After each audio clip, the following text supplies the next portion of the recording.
Oi, meus amores, bom dia! Vamos para mais uma aula da nossa Olimpíada Nacional de Ciências, dessa vez com componente de Biologia. Lembrando que ontem a gente abordou alguns assuntos de Física e Química e o componente de Biologia a Tia Ellen dividiu em duas partes, que é mais a minha área. Então, e também para a aula não ficar muito extensa. Então, hoje a gente vai começar vendo o que é biodiversidade. Bom, lembrando que todas as vezes que vocês ouvirem falar essa palavrinha bio, em qualquer lugar, significa vida, tá? Então, quando a gente está estudando bio, a gente está estudando a vida de alguma coisa. Então, se a gente está estudando biodiversidade, a gente está estudando a diversidade da vida, tá?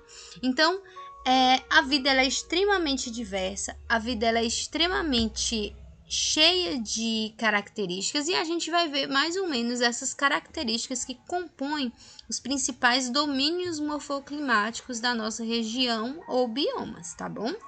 Mas antes disso, a gente vai tentar compreender o que seria um ecossistema, tá? Lembram que no sexto ano a gente vê, principalmente no sexto ano, a questão das organizações dos níveis de vida, que vão desde os produtores, consumidores, decompositores e assim por diante, tá bom? Então, todos esses seres, eles estão agrupados e vivem em equilíbrio, como a gente já conversou sobre isso antes de ontem. A natureza, e ontem também, a natureza, ela vive em equilíbrio. Nós, seres humanos, a desequilibramos, mas ela vive em um determinado tipo de equilíbrio, que é o que possibilita a vida daqueles seres que habitam naquele local. Então, o ecossistema é um sistema, tá, em que os seres ali, eles se relacionam entre eles. E eles vivem em equilíbrio, ou seja, nesse equilíbrio. Esse ecossistema, ele possui características próprias, que pode ser, por exemplo, um ecossistema aquático, um ecossistema terrestre, que habitam aqueles seres, que têm determinadas características e que habitam naquele local. Vários ecossistemas vão dar origem a um bioma, tá bom? E a pergunta que não quer calar: e o que seria esse bioma, Tchellen? Nada mais é do que esses conjuntos de ecossistemas em uma mesma área geográfica, ou seja, em uma mesma região, na qual esses indivíduos vão possuir características semelhantes quanto aos padrões, tanto de vegetação, clima, solo e relevo. Aquele ambiente, ele vai apresentar características que são comuns a várias regiões, e essas regiões elas podem ser tanto de país para país, quanto entre zonas, tá bom? Que vão obedecer a esses padrões, e a gente vai ver os principais padrões e biomas brasileiros. Lembrando que o bioma, ele obedece a um padrão que não é só do nosso país, ele obedece a um padrão que atinge outros continentes, tá bom?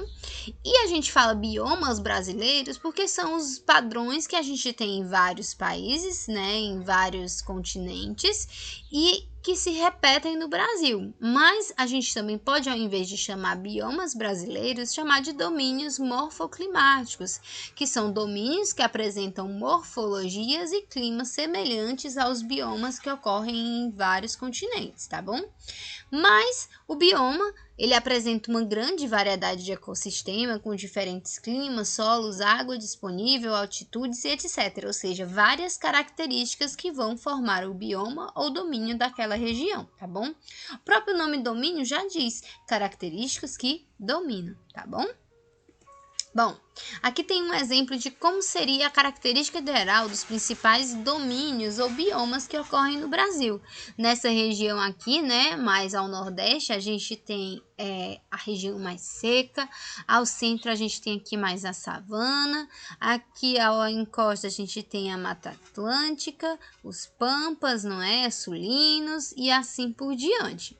E aqui a floresta amazônica. Então a gente vai ver esses domínios de um a um para lembrar as características. Eu vou tentar ser breve, porque esse é um assunto que a gente já debate bastante em geografia, a gente já debate bastante ao longo dos anos da nossa formação nas séries, mas é bom a gente sempre rever, tá bom? É importante destacar que isso é uma das coisas que eu já conversei com vocês antes, que vem sendo cobrado muito em questão, que é que, embora a gente tenha os domínios, biomas e etc., seja lá como que você prefira falar, existe uma grande porcentagem de desmatamento desses biomas. E quando eu desmato esses biomas, eu tiro as características daquela região.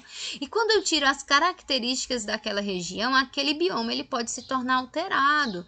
Ou seja, eu posso não ter muita certeza porque ali foi diretamente antropizado, diretamente danificado, destruído, e aí ele vai perdendo aquelas características e a terra vai ficando seca e árida.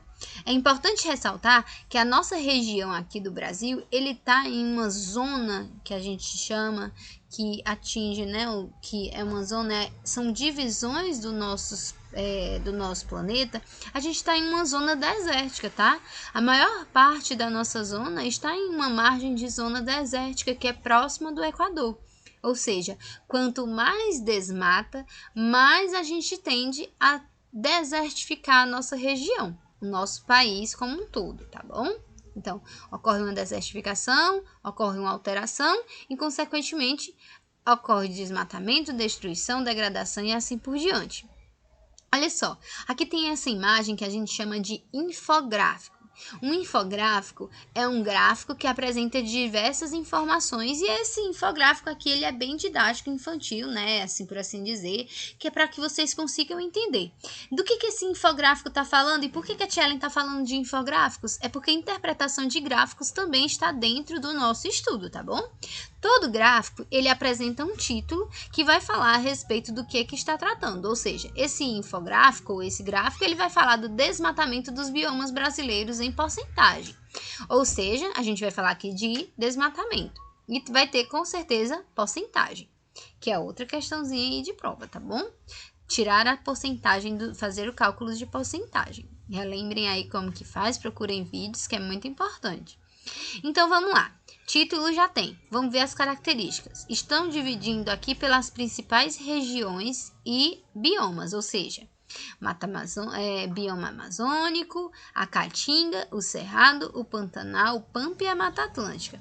Ou seja, a gente tem aqui os 6 principais biomas que ocorrem na nossa região. Então, da floresta amazônica, a gente tem aqui, ó, que 20% dela foi desmatada e 30% foi degradado. Ou seja, a gente só tem 50% da mata amazônica original, tá certo? Do bioma amazônico original. Ou seja, esses 30% aqui que foi degradado, vamos raciocinar a nossa espécie humana. Vocês acham que essas pessoas elas vão querer continuar aqui nesse lugar degradado? Não, elas vão querer realmente desmatar o que ainda sobrou, que é justamente outras questões de história, que a gente entra aqui nas questões de terras indígenas, que está vendo essa degradação, vocês têm visto grandes invasões nessas terras, principalmente do nosso governo, né, que não está assim com uma política muito voltada para essas questões ambientais e isso acaba aumentando esse desmatamento e essa falta de proteção. Tia, o que é que tem a ver os povos indígenas nisso tudo? Porque os povos indígenas, além da questão cultural, a gente tem também a questão da preservação. Os povos indígenas, eles frisam o respeito ao meio ambiente e, consequentemente, a proteção do ambiente, tá certo? É por isso que é tão importante que os povos indígenas sejam preservados. Isso a Tia Ellen tá falando porque a gente já tá fazendo paralelo com história, tá bom? A gente tem a Caatinga, olha só, 55% da Caatinga só que é ainda preservada. Lembrando que a Caatinga, por muito tempo, não foi interessante para os colonizadores e para os povos que habitam na região, porque a Caatinga ela já apresenta uma característica de mata meio seca, ou seja, já não apresenta uma diversidade que aparentemente não é tão grande, e isso meio que acaba minimizando o interesse daqueles colonizadores, e até hoje, né, assim, a nossa região aqui Nordeste é vista como inferior. E se a gente pensar a nível de desmatamento, é até bom, porque se a gente pegar aqui a Mata Atlântica, 91,5% da Mata Atlântica foi completamente desfigurada e desmatada. Ou seja, a gente tem pouquinho de Mata Atlântica ainda preservada em determinadas regiões e geralmente está voltado para áreas de preservação ambiental. E isso tem até uma explicação se a gente parar para pensar aqui quando a Tia Ellen falou de Caatinga de interesse, tá bom? A Caatinga, como ela não tinha tanta interesse, ela ainda está ali, né, male-male. Aqui a Amazônia está sendo degradada em maior intensidade agora, porque além de ser um local mais distante, mais para o centro aqui do nosso país, teve a questão assim da proteção e de um lugar assim meio inóspito, então assim, meio que as pessoas, né, foram deixando ali por último. A Mata Atlântica aqui, como era na encosta, onde ficam as principais capitais do nosso país, era uma região que era muito desmatada, principalmente para levar madeira e outras matérias-primas para outros países, ainda não era nem para ficar aqui no Brasil, ou seja, ela foi extremamente devastada. Significa dizer que a Mata Atlântica aqui a gente tem pouquíssimo resquício de Mata Atlântica preservada, principalmente em regiões de preservação ambiental. Aqui o Cerrado, meu Deus, nem se fala. Recentemente, no ano passado, a gente estava falando sobre queimadas no Cerrado, invasão, queimadas, morte de bichos, morte de animais, devastação, meu Deus, não vou nem comentar muito a respeito disso.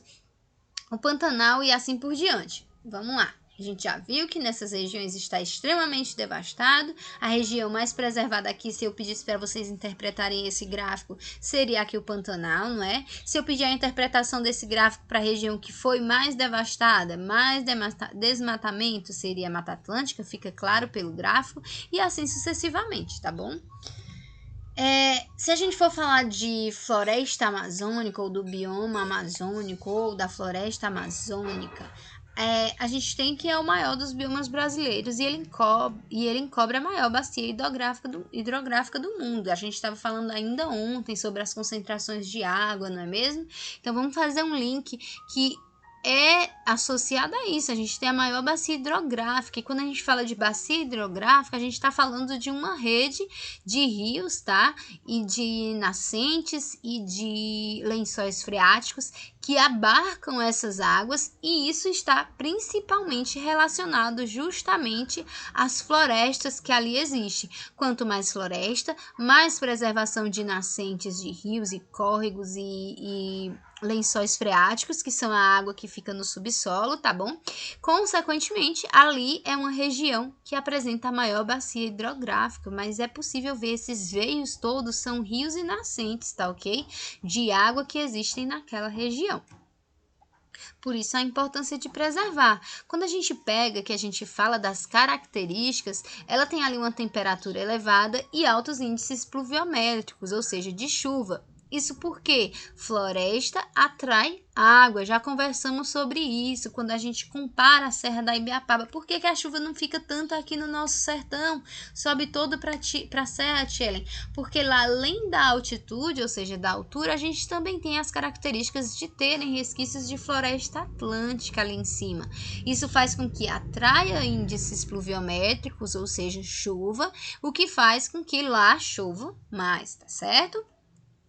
Por isso a importância da preservação. Se eu chegar lá na serra, queimar tudo, desmatar tudo, como está acontecendo, eu vou ter ainda essas grandes quantidades de chuva? Não, seca também, porque é um resquício, é um coraçãozinho de mata que tem ali em cima. Quando você desmata ali, a característica principal que ele vai assumir é de seca, ou de deserto mesmo, tipo aprazível. Então, assim, a preservação, de novo, é extremamente importante, mas quando a gente fala de características e índice pluviométrico, a gente está falando de florestas atraem água, tá bom? Voltando para a floresta amazônica, ainda a Amazônia, a gente tem aqui uma grande quantidade de plantas, de animais, o que a gente chama de biodiversidade, diversidade da vida, extremamente grandes, extremamente diversas. É daqui onde surgem os principais matérias-primas para a produção de remédio. Muitas espécies nunca nem sequer foram catalogadas, e quando a gente fala de espécies catalogadas, a gente está falando de plantas com alto poder de cura, tá? E plantas com alto poder de cura pode ser assim, a existência de uma planta que você faz um chá e você se cura do câncer, tá entendendo? Então é por isso que é super importante a preservação. aqui eu coloquei um exemplo, puxei para um detalhe, que essa região aqui é uma região que apresenta grande quantidade de plantas medicinais, ou seja, plantas que podem virar remédios, tá bom? Isso se não falarmos aqui das plantas alimentícias, que a gente ultimamente está aí na onda do açaí, que não é tão recente, mas enfim, a gente tem uma onda do açaí, mas o açaí ele é diretamente da Amazônia, a gente não está desvinculado deles, tá? Mas muitas vezes a gente não acha que tem valor, e hoje em dia aí muita gente aprecia o açaí, que é um produto que vem diretamente da nossa Amazônia.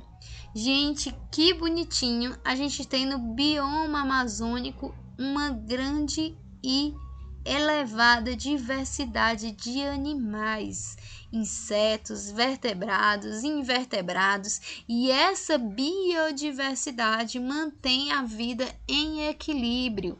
Quando eu desmato determinada região, também questão de prova, eu estou diminuindo a biodiversidade, a vida naquele local, causa a extinção de espécie, que é quando as espécies elas deixam de existir.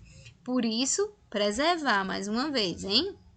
Quando a gente vai ali para a região do nosso bioma cerrado, naquela imagenzinha que a Tchelle mostrou, que é o centro, que é uma região aqui que está 50% devastada, aqui também é uma região que apresenta grande quantidade de água subterrânea no solo, por causa das características dessa região, tá? Ele ocupa 25% do nosso território e é o segundo maior bioma do Brasil. Quais são as características, Ellen, de lá? O clima é quente, com período de seca rigoroso, inclusive causando aquelas queimadas que a gente falou até então. O inverno ele é seco e o verão é chuvoso, inclusive atingindo temperaturas bem amenas. É um bioma bem extenso, tá?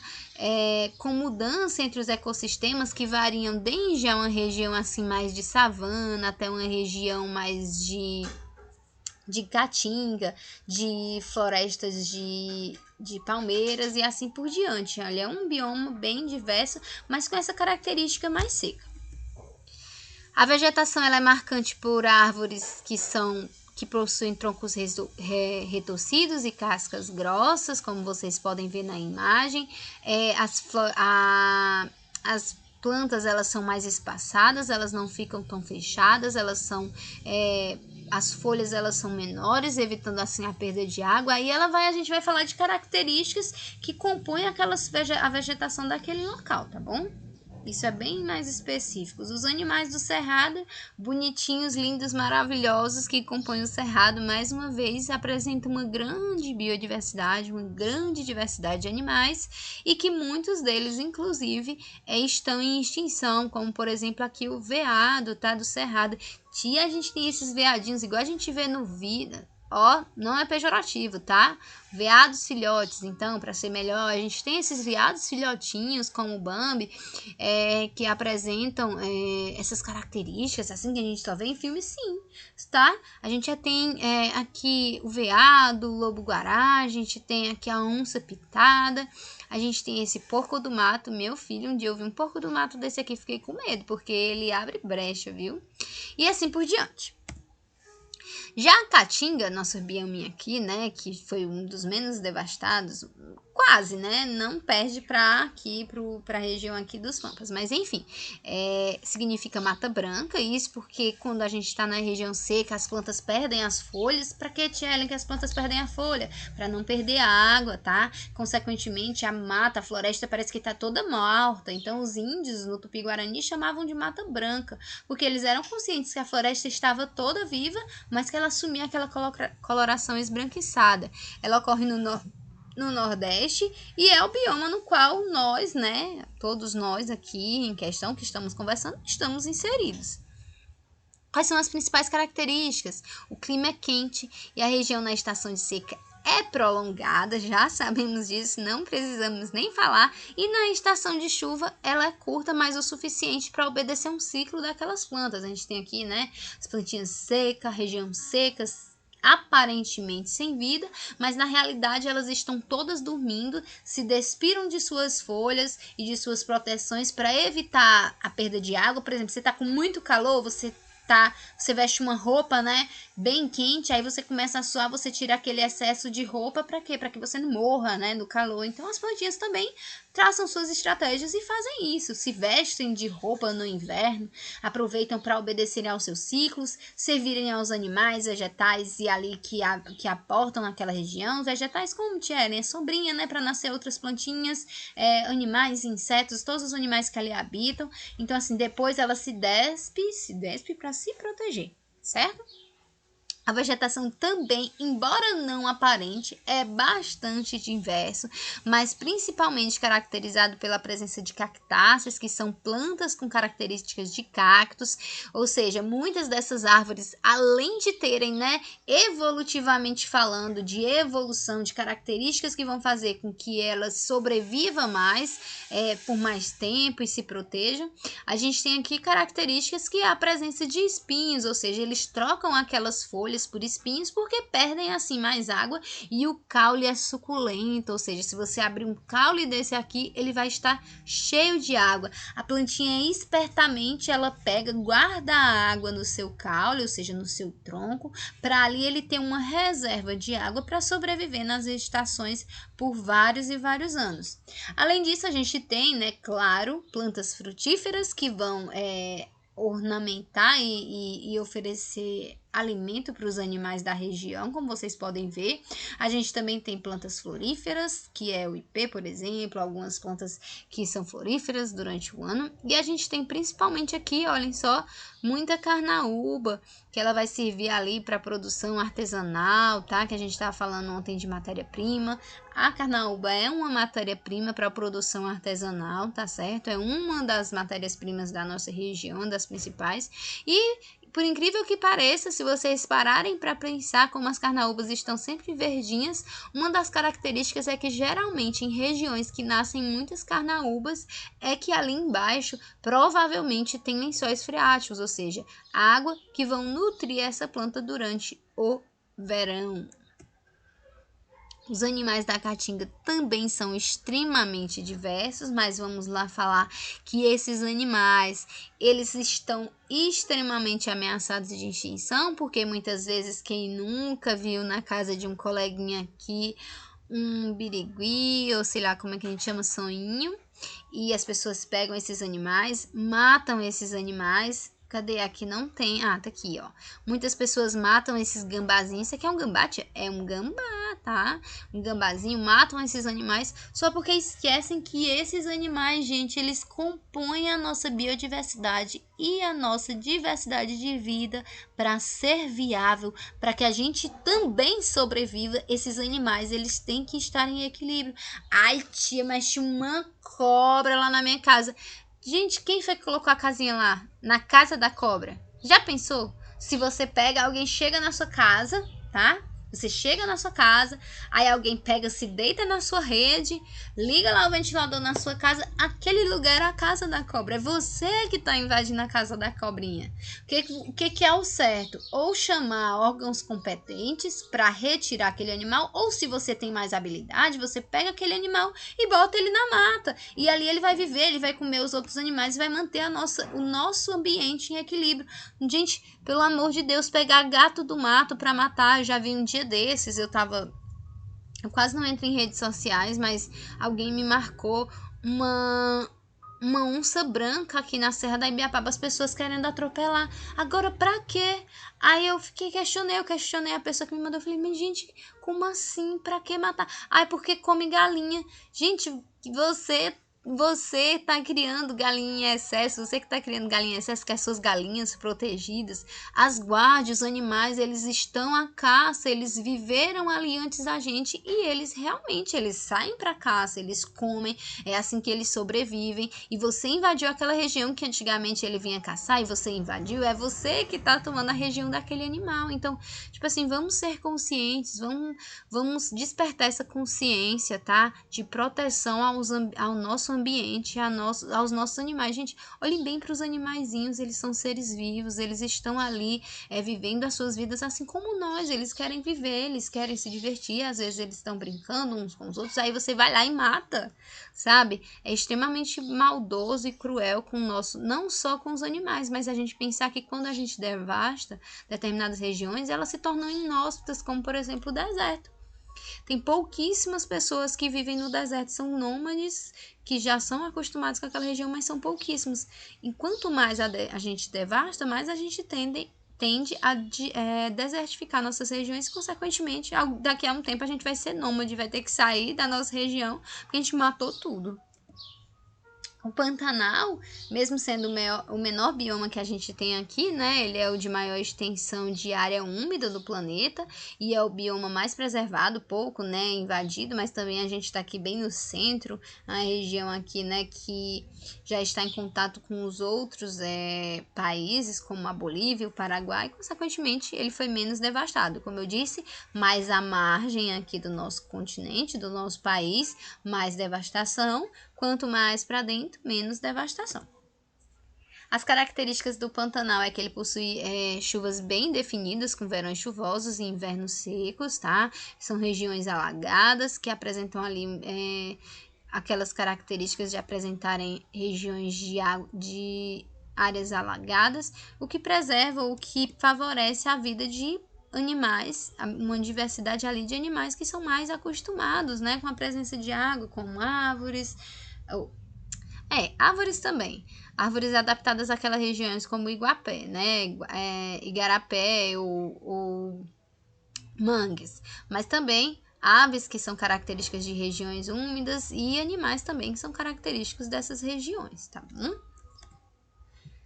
A Mata Atlântica, como eu já disse, é a mais devastada, extremamente devastada. A gente tem aqui regiões mais preservadas só aqui nas regiões, mas assim, são regiões perdidas. Olha só o verdinho aqui, ó, na nossa Serra da Ibiapaba, só esse verdinho aqui, ó. Então, aqui, bem por aqui, a gente tem aqui a Meruoca, um pouquinho verdinho. A gente tem ali uma região também de floresta aqui, já próximo à Fortaleza, mas só, tá? Só, eu acho que aqui, ó, a gente foi um dos poucos que ainda tem uma conservaçãozinha da nossa região de como era antes, mas ó, o resto foi completamente devastado, tá? Como a gente pôde ver no infográfico. É uma região que tem o clima tropical úmido, as temperaturas elas são elevadas, tem alto índice de chuva e umidade do ar, porque está ali na costa, né? Consequentemente, atrai essa umidade, que é justamente, se a gente parar para pensar, essas características que a gente tem aqui na nossa Serra da Ibiapaba. Ela é composta por árvores de médio e grande porte, cujas as copas se tocam, fazendo, né, como se fosse um sombreamento e uma proteção ali, e, consequentemente, aquela mata é bastante úmida. É um dos os animais desse bioma que a gente apresenta de Mata Atlântica. São animais bastante diversos, característicos. Oxe, mamãe, bonitinho. Principalmente a gente tem ali nessas regiões os primatas e o que a gente chama de pistacídeos, que são esses animais que têm essa característica mais de um biquinho torto, como araras, periquitos, papagaios e etc. E também, quando a gente fala dos campos sulinos, que são na região da Santa Catarina, os Pampas e ali em contato com a Argentina e o Uruguai, é conhecido como Pampa. Ela tem origem indígena, essa palavra, e ela designa uma região bastante plana. Quando a gente pega ali os Pampas, são os campos, tá?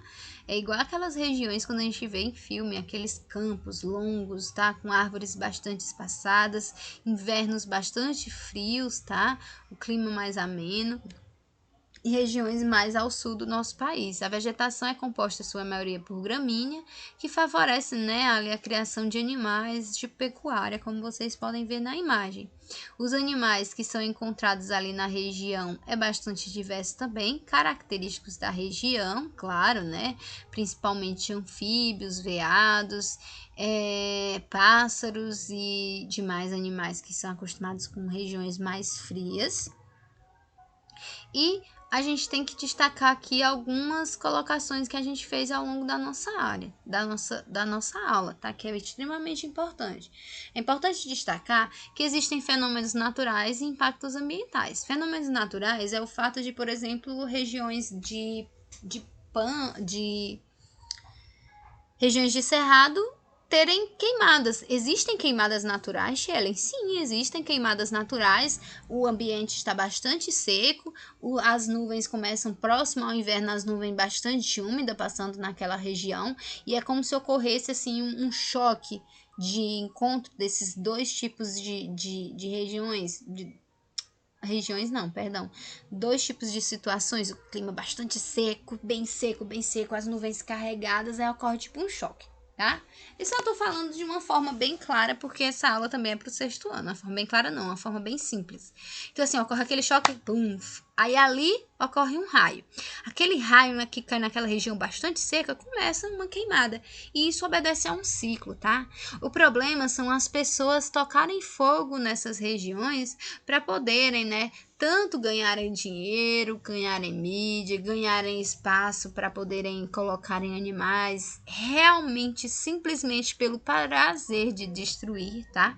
Então, assim, a gente tem os fenômenos naturais e tem os impactos ambientais. O que são fenômenos naturais também, Tchellen? Efeito estufa. O efeito estufa que a gente conversou ontem é um efeito natural. O nosso planeta ele é aquecido, né, pelos raios solares, e aí eles entram, e aí a gente tem o efeito estufa que mantém, né, a temperatura do nosso ambiente normal. Mas aí a gente coloca fábricas, carros, indústrias queimando combustíveis fósseis que criam uma nuvem de fumaça muito densa que impede que esse calor escape até a atmosferas mais altas e sejam resfriados. Consequentemente, ali a gente tem um efeito estufa negativo, com um aquecimento global. Então, assim, fenômenos naturais são diferentes de impactos ambientais, e esses impactos somos nós que causamos. Alguns outros fenômenos naturais, furacões, tsunamis, secas, chuvas demais em excesso, derretimento de geleiras, terremotos, vulcões, todos esses são fenômenos naturais. Só porque quando esses fenômenos são causados por ações nossas que acarretam esses fenômenos, aí a gente está falando de impactos ambientais, tá? E esses surtem efeitos muito mais negativos e muito mais danosos para o ambiente. Ai, te ouvi falar que tá vindo enchentes ali na região, ali naquela região daqueles países ali, daqueles outros continentes. Isso é um fenômeno natural ou é um impacto ambiental? Provavelmente é um fenômeno natural atrelado ao impacto ambiental. Um fenômeno natural que poderia ser bem mais, como que eu posso dizer? Bem menor, em menor escala, se torna um grande impacto ambiental quando as pessoas simplesmente impermeabilizaram o solo com asfalto, a chuva cai em grande quantidade, não é filtrada. Colocaram lixos nas ruas, entupiram os ralos, de novo, enchentes, a grande superpopulação nas cidades que fazem aquecer aquela região, consequentemente, as chuvas são mais intensas, o calor. Tudo isso são fenômenos naturais que poderiam ser fenômenos mais simples, mas que, devido às ações, né, do homem, ações antrópicas, acabam sendo bastante danosos. Gente, essa imagenzinha aqui que eu coloquei para tocar vocês, das queimadas que a gente estava falando na região ali do Cerrado e do Pantanal, tá? Que foi uma das maiores queimadas que já existiu, que acaba diminuindo a diversidade ali daquela região, não só de plantas, mas principalmente de animais, porque as plantas elas têm um alto poder de regeneração. Em uma região assim que já é acostumada, né? Eu não tô falando, por exemplo, se nós queimarmos toda a caatinga aqui da nossa região e vai dar tudo bem, não. Tô falando de uma região que já tem ali o costume de fogo. Só porque quando os danos são tão extensos que não é controlável, a gente tem aqui um fator de fora do equilíbrio que vai acabar realmente fazendo com que as espécies entrem em extinção. Porque se eu queimo todas as onças daquela região, consequentemente, né, a diversidade ela não só diminui, quanto realmente os animais eles podem entrar em extinção. Sem contar, gente, a dor do impacto, a dor para o nosso planeta, tá? A gente tem que pensar que as nossas ações, elas também causam dor ao nosso planeta e essas ações, elas vêm de volta para a gente. Elas vêm de volta para a gente em formas justamente desses impactos ambientais e desses acontecimentos climáticos. Não é que a Terra esteja se vingando, não é isso. É porque as nossas ações geram consequências no ambiente.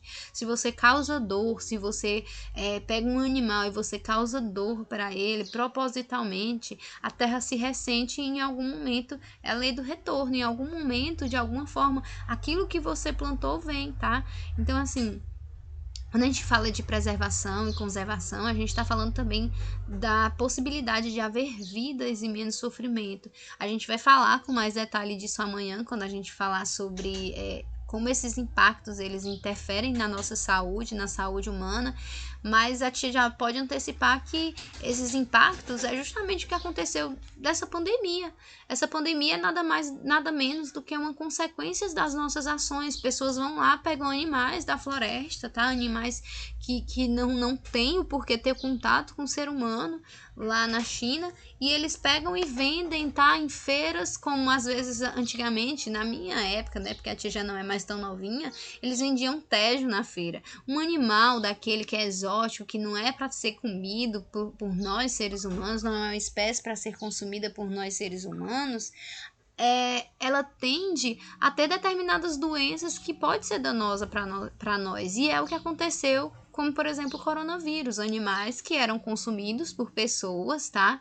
Que acabaram entrando, trazendo para nós uma doença que até hoje faz com que nós estejamos todos afastados, que nós tenhamos medo de nossos familiares quando eles estão doentes, ou mesmo a dor que isso tudo causa. Então, assim, vamos ter mais consciência, tá bom? E essa chamada já é para a aula de amanhã, para essa consciência e responsabilidade que nós temos com o meio ambiente.